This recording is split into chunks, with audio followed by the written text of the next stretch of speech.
Assalamualaikum warahmatullahi wabarakatuh. Alhamdulillahi rabbil alamin, wa bihi nasta'in ala umuri dunya waddin. Asyhadu an la ilaha illallah wa asyhadu anna Muhammadar Rasulullah. Allahumma shalli wa sallim wa barik ala sayyidina wa maulana Muhammadin wa ala alihi wa sahbihi ajma'in, amma ba'du. Rabbi israh li sadri wa yassir li amri wahlul 'uqdatam min lisani yafqahu qawli. Allahumma faqihna wa faqih auladana fi dini wa 'allimna at-ta'wil. Apa kabar ibu-ibu Majlis Ta'lim Sabilul Jannah dan segenap pemirsa? Semoga Allah Subhanahu wa taala selalu menyertai kita dengan kebaikan, keberkahan dan kemuliaan. Pada pertemuan yang baik ini, kajian kita akan membahas tentang salat duha. Ad-duha sendiri artinya dari kata ad-dhahu, yang berarti waktu yang semakin panas karena setelah terbitnya matahari. Secara fikih, duha adalah waktu semenjak matahari mulai meninggi sampai dengan waktu zawal, yaitu posisi bayang-bayang matahari berada tidak condong ke kanan atau ke kiri, atau artinya tidak condong ke barat atau ke timur. Itulah yang disebut dengan zawal. Salat duha sendiri secara hukum sunnah yang dianjurkan. Cara melaksanakannya dapat dilakukan dengan 2 rakaat. Hal ini disebutkan dalam hadis dari Abu Hurairah radhiyallahu anhu, "Awsani khalili sallallahu alaihi wasallam bi thalathin." Kekasihku Rasulullah sallallahu alaihi wasallam menasihatkan kepadaku 3 hal. Siyami thalathatin ayyam min kulli syahrin. Puasa 3 hari setiap bulannya. Wa rak'atayidh duha, salat 2 rakaat duha. Wa an utira qabla an anama, dan berwitir sebelum tidur. Bahkan dalam riwayat Imam Ahmad dan Muslim disebutkan mengerjakan salat duha 2 rakaat setiap hari. Bagaimana kalau kita ingin mengerjakan lebih dari itu? Misalkan 4 rakaat. Silahkan. Kita bisa perhatikan dalil berikut ini. Allah Ta'ala berfirman, "Ibna Adam irka'li min awalin nahari 4 raka'atin akfika akhirah." Wahai anak Adam, rukuklah kamu kepadaku di permulaan siang sebanyak 4 rakaat, niscaya aku akan memenuhi kebutuhanmu di akhir siang. Bagaimana pula kalau kita ingin mengerjakan lebih dari itu, misalkan 8 rakaat? Ini bisa juga dilakukan sebagaimana disebutkan berkenaan dengan Fathul Makkah. Dalam hadis dari Ummu Hani, ia berkata, ketika tahun Fathul Makkah mendatangi Rasulullah sallallahu alaihi wasallam, sedangkan beliau di bagian dataran teratas dari Makkah, Rasulullah sedang mandi, lalu Fatimah menutupinya. Kemudian beliau mengambil bajunya lalu berselimut dengannya, kemudian salat 8 rakaat pada pagi duha. Hadis riwayat muttafaqun alaih. Ini yang menjadikan dalil bahwasanya salat duha bisa dikerjakan sampai dengan 8 rakaat. Mungkin ada yang bertanya lagi, bagaimana kalau lebih daripada itu? Bisa kita lihat hadis dari Rasulullah sallallahu alaihi wasallam. Disebutkan dalam hadis Mu'adzah yang bertanya kepada Aisyah radhiyallahu anha, apakah Nabi sallallahu alaihi wasallam salat duha? Jawab Aisyah, ya, 4 rakaat. Dan beliau tambahi sesuai kehendak Allah. Hal ini disebutkan dalam hadis riwayat Imam Muslim.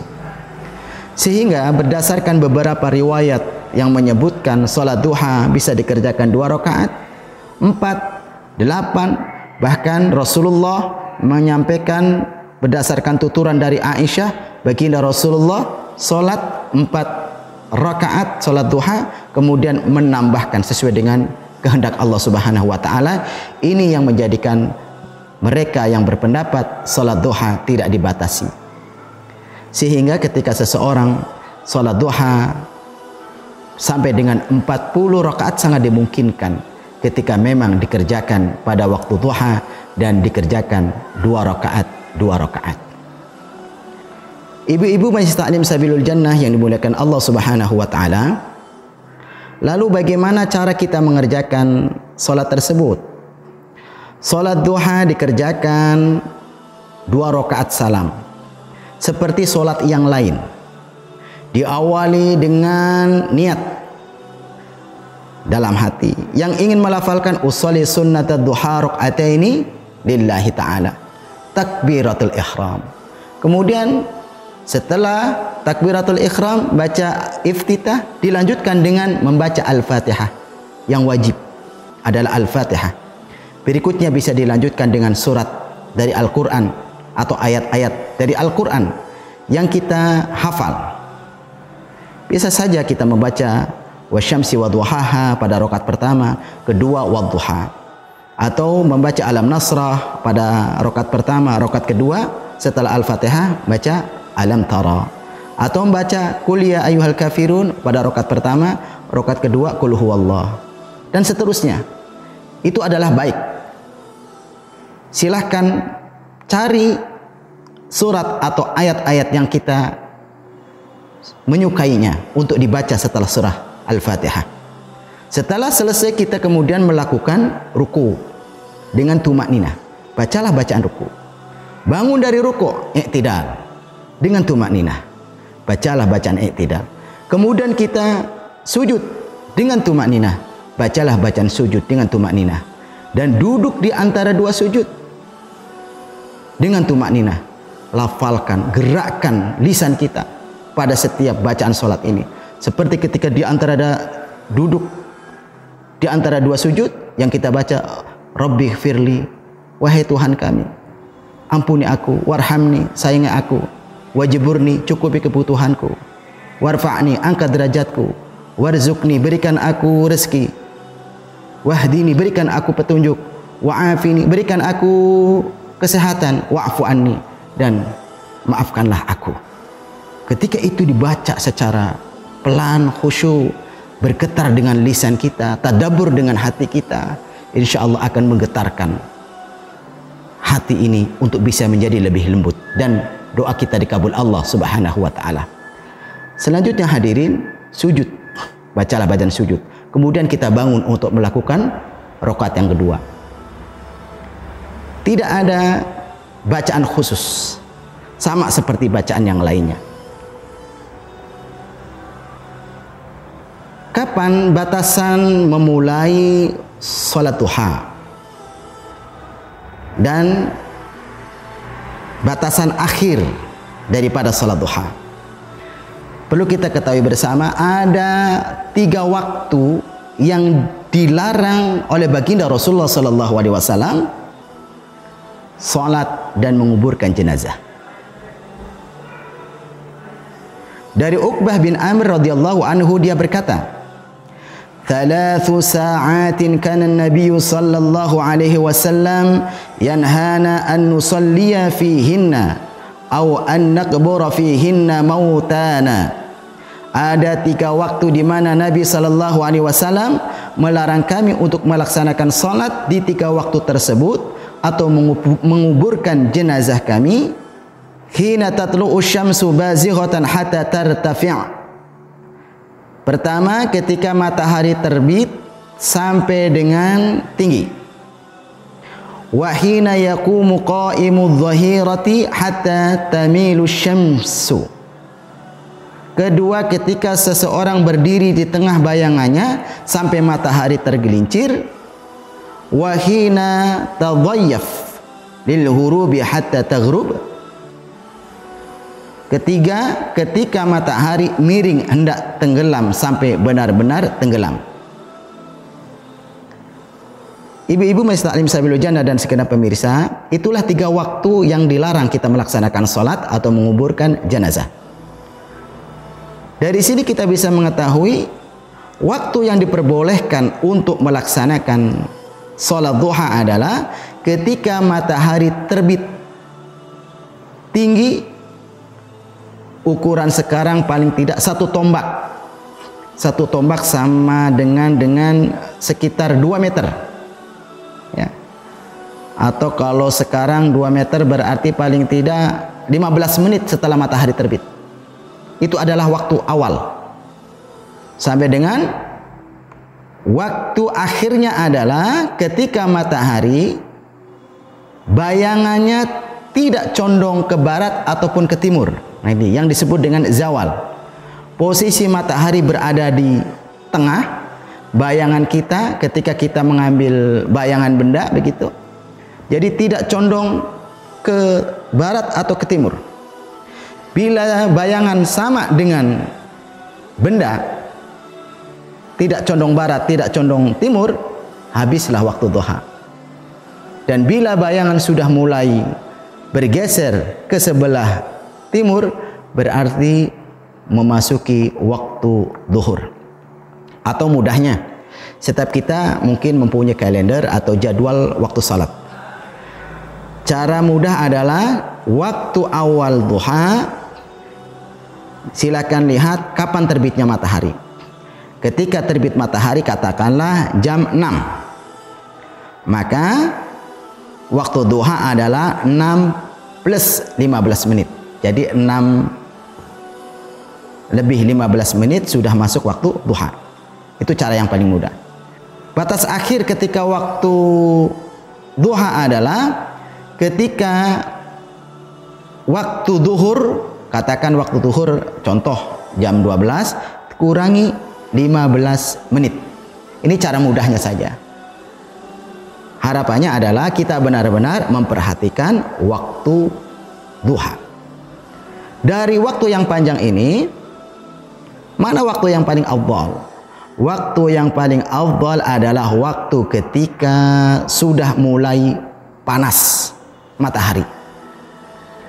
Hal ini disebutkan dalam hadis, salatul awwabina hina tarmadul fisal. Salat para awwabin adalah ketika anak unta mulai kepanasan. Hadis riwayat Imam Muslim.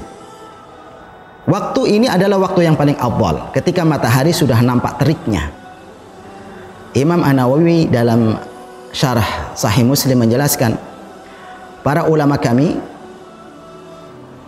yang bermazhab Syafi'iyah menjelaskan waktu yang paling afdal adalah waktu ketika sudah mulai panas matahari. Walaupun diperbolehkan sholat duha ketika mulai terbit matahari sampai dengan datangnya waktu zawal. Ini harus perlu kita perhatikan. Jadi tidak ada alasan kita untuk meninggalkan sholat duha. Sebaik-baik kita melaksanakan sholat duha, dalam hal ini sholat sunnah, hendaknya sholat sunnah itu dikerjakan di rumah. Ada tuntunan dari Rasulullah SAW. Fasallu ayuhan nas fi buyutikum. Hendaklah kalian manusia melaksanakan sholat sunnah di rumah kalian.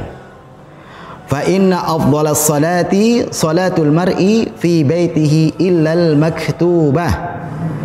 Karena sebaik-baik salat adalah salat seseorang di rumahnya, yaitu maksudnya salat sunnah, kecuali salat maktubah, salat wajib. Hal ini disebutkan dalam hadis riwayat Imam Bukhari. Sinarilah rumah kita dengan salat. Cahayailah rumah kita dengan salat.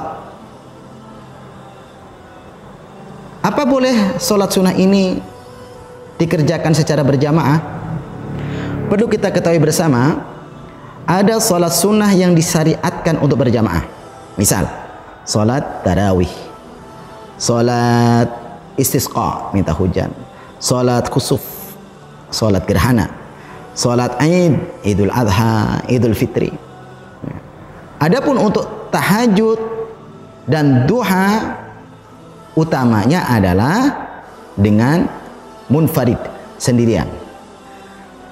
Tetapi bila memang ada kemaslahatan pada sholat duha atau tahajud misalnya untuk berjamaah, dipersilahkan jika ada kemaslahatan. Kemaslahatan itu misal memberikan pengajaran dan pembelajaran, memberikan semangat dan motivasi untuk keluarga dan seterusnya, dipersilahkan. Yang penting ada kemaslahatan dan tidak selalu dirutinkan, dalam pengertian rutin selalu berjamaah. Karena utamanya sholat sunnah duha adalah munfaridan, sendirian. Tetapi diperbolehkan bila ada kemaslahatan untuk dilakukan secara berjamaah. Ibu-ibu Majelis Ta'lim Sabilul Jannah melihat beberapa keutamaan daripada sholat duha ini. Diantaranya adalah memang wasiat dari baginda Rasulullah kepada sahabat Abi Hurairah yang mewasiatkan agar setiap hari melaksanakan 2 rakaat minimal ya sholat duha. Kemudian juga yang perlu kita perhatikan, hadis yang menjelaskan dalam riwayat Imam Muslim, setiap muslim diwajibkan untuk bersedekah di waktu pagi. Bacaan tasbih adalah sedekah, tahmid adalah sedekah, dan takbir adalah sedekah. Menyuruh kepada kebaikan adalah sedekah, melarang atau mencegah dari kemungkaran adalah sedekah. Dan 2 rakaat duha mencukupi sedekah tersebut. Ini nilainya utama, menjadi nilai sedekah. Dan salat duha ini adalah salat yang dikerjakan oleh para awabin. Awabin itu adalah orang-orang yang bertaubat, orang yang suka kembali kepada Allah Subhanahu wa taala. Mereka salat pada kondisi matahari sudah mulai terik. Padahal ketika itu manusia pada waktu duha ketika matahari sudah mulai memanas lebih cenderung untuk istirahat atau rehat. Tetapi awabin, orang yang ingin kembali kepada Allah di tengah kepenatan, di tengah kondisi yang tidak nyaman, justru ingin mencari ridho Allah Subhanahu wa taala, ingin dekat kepada Allah Subhanahu wa taala. Karena kita terkadang sering salah motivasi. Sholat duha untuk biar banyak rezeki gitu. Padahal hendaknya jangan itu yang menjadi prioritas, tapi lakukanlah sholat duha untuk mendekatkan diri kepada Allah Subhanahu wa taala. Karena ini wasiat dari baginda Rasulullah sallallahu alaihi wasallam. Karena ini adalah bagian daripada cara kita bersedekah pada waktu duha. Dan ini adalah solatnya orang-orang yang bertaubat, yang kembali kepada Allah Subhanahu wa taala. Karena tidak ada jaminan mereka yang sholat duha adalah menjadi orang yang kaya raya. Saya khawatir justru kalau sholat duha dikerjakan semua orang langsung jadi kaya, maka orang hanya sibuk dengan sholat duha. Tidak. Sholat itu menjadi sarana untuk kita memohon pertolongan Allah Subhanahu wa taala. Dan tidak ada salahnya ketika dalam sholat ini kita mohon rezeki bagi diri dan keluarga. Maka ketika di dalam sholat tidak ada tuntunan selesai sholat kita membaca bacaan-bacaan tertentu, tidak ada.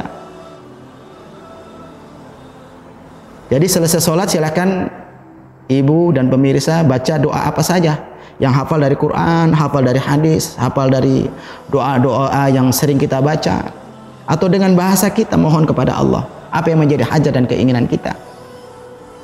Atau bisa juga seperti yang tertulis dalam kitab I'anatut Talibin karya Abu Bakar Ad-Dimyati, yaitu Allahumma inna duha'uka wal baha'a baha'uka wal jamala jamaluka wal quwwata quwwatuka wal qudrata qudratuka wal ismata ismatuka. Ya Allah, sesungguhnya waktu duha adalah waktu duhamu, keagungan adalah keagunganmu, keindahan adalah keindahanmu, kekuatan adalah kekuatanmu, penjagaan adalah penjagaanmu. Allahumma in kana rizki fis samai fa anzilhu wa in kana fil ardi fa akhrijhu wa in kana mu'saran fayassirhu wa in kana haraman fatahhirhu wa in kana ba'idan faqarribhu. Ya Allah, apabila rezekiku berada di atas langit, maka turunkanlah. Apabila berada dalam bumi, maka keluarkanlah. Apabila sukar, mudahkanlah. Apabila haram, sucikanlah. Apabila jauh, dekatkanlah. Bihaqqi dhuhaika wa bahaika wa jamalika wa quwwatika wa qudratika atini ma ataita ibadaka salihin. Dengan kebenaran duhamu, kekuasaanmu wahai Tuhanku, datangkanlah padaku apa yang engkau datangkan kepada hamba-hambamu yang saleh. Ini salah satu contoh doa setelah sholat duha yang termaktub dalam I'anatut Talibin. Sesungguhnya tidak ada tuntunan doa yang harus dibaca, tapi silakan saja baca yang kita inginkan, yang kita senangi dari doa-doa yang sering kita baca. Akhirnya marilah kita mohon kepada Allah, mudah-mudahan kita istiqamah ya di dalam melakukan salat duha walaupun 2 rakaat. Dan keistiqamahan ini kita ajarkan kepada keluarga. Jangan tinggalkan salat duha. Karena keutamaannya adalah merupakan cara kita bersedekah pada waktu pagi hari. Kemudian ini adalah salatnya para awabin, dan ini adalah wasiat dari Rasulullah SAW, sehingga pasti apa yang menjadi perintah Rasulullah, anjuran dari Rasulullah, hikmahnya sangat-sangat luar biasa. Allahumma salli wa sallim wa barik ala sayyidina Muhammadin wa ala ali sayyidina Muhammad. Ya Allah, ya Tuhan kami yang Maha Pengasih, yang Maha Penyayang, segala puji hanya milik-Mu ya Allah. Hanya kepadamu kami menyembah dan memohon pertolongan. Berikanlah kepada kami petunjuk, berikan kepada kami jalan yang lurus, jalan yang penuh nikmat dan rahmat. Jauhkan kami dari jalannya orang-orang yang Engkau laknat. Jauhkan kami dari jalannya orang-orang yang tersesat. Ya Allah, ya Tuhan kami yang menguasai waktu duha, berikanlah kepada kami keistiqomahan agar kami mampu melaksanakan salat duha ya Allah. Dan agar Engkau selalu memberikan rezeki kepada kami yang berkah berlimpah, rezeki yang selalu bertambah. Dan jadikanlah keturunan kami, keluarga kami yang ada di dunia ini selalu mendapatkan kebahagiaan, dan nantinya mereka pun mendapatkan kebahagiaan dunia dan akhirat. Ya Allah, ya Tuhan kami, hanya kepadamu ya Allah kami mohon agar kami mampu selalu mensyukuri nikmat-Mu dan selalu bersabar atas ujian-Mu, dan jadikan kami termasuk orang-orang yang mampu melakukan amal saleh yang Engkau ridai, dan kami mampu mewariskan kebaikan-kebaikan untuk keturunan kami. Ya Allah, ya Tuhan kami, berkahilah umur kami ya Allah. Berkahilah ilmu yang ada pada diri kami. Berkahilah keluarga dan harta kami.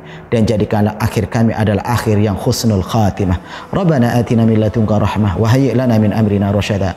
Rabbana hab lana min azwajina wa dhurriyyatina qurrata a'yun waj'alna lil muttaqina imama. Rabbana atina fid dunya hasanah wa fil akhirati hasanah wa qina adzabannar. Wa sallallahu ala sayyidina Muhammadin walhamdulillahi rabbil alamin. Terima kasih. Mohon maaf bila ada hal-hal yang kurang berkenan. Insyaallah kita bertemu pada kesempatan lainnya. Subhanakallahumma wa bihamdika asyhadu an la ilaha illa anta astaghfiruka wa atubu ilaik. Wassalamualaikum warahmatullahi wabarakatuh.